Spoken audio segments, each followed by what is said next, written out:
কাল রাতে অনুষ্ঠিত হলো গ্লোব সোসার অ্যাওয়ার্ড 2024, যেখানে পুরো বছরে প্লেয়ারদের পারফরমেন্সের উপর তাদেরকে পুরস্কারগুলো দেওয়া হয়।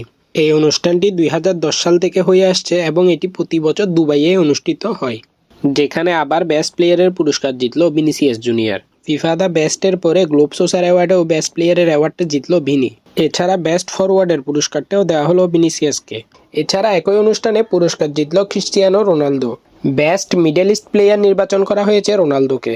এছাড়া ফুটবল ইতিহাসে সর্বোচ্চ গোলদাতা হওয়ার জন্য আরও একটি পুরস্কার দেওয়া হয় তাকে। বাকি পুরস্কারগুলো যদি আমরা দেখি, বেস্ট মিডফিল্ডারের পুরস্কারটি দেওয়া হয় জুড বেলিংহামকে এবং বেস্ট ইমার্জিং প্লেয়ার নির্বাচন করা হয় লামিন ইয়ামালকে। পুরো কেরিয়ার জুড়ে তার অনবদ্য অ্যাচিভমেন্টের জন্য প্লেয়ার কেরিয়ার অ্যাওয়ার্ড দেওয়া হয় নেইমার জুনিয়রকে। এছাড়াও প্লেয়ার কেরিয়ার অ্যাওয়ার্ড দেওয়া হয় Real Madrid goalkeeper Thibaut Courtois এবং সাবেক ম্যানচেস্টার ইউনাইটেড লেজেন্ড রিও ফার্দিনান্দকে। বেস্ট কোচের পুরস্কারটি জিতেন Carlo Ancelotti. Ballon d'Or, FIFA the best এবং গোল্ডেন গ্লোব অ্যাওয়ার্ড তিনটা অনুষ্ঠানে বর্ষসেরা কোচ নির্বাচন করা হয় তাকে। সেরা ক্লাবের পুরস্কারটি দেওয়া হয় রিয়াল মাদ্রিদকে। বেস্ট মিডল ইস্ট ক্লাবের পুরস্কারটি দেওয়া হয় আল আইনকে। এছাড়া রিয়াল মাদ্রিদকে আজকে এই পজিশনে আনার জন্য যার অবদান সবচেয়ে বেশি, সেই ক্লাব প্রেসিডেন্ট ফ্লোরেন্তিনো পেরেজকেও সম্মাননা পুরস্কার দেওয়া হয় এখানে।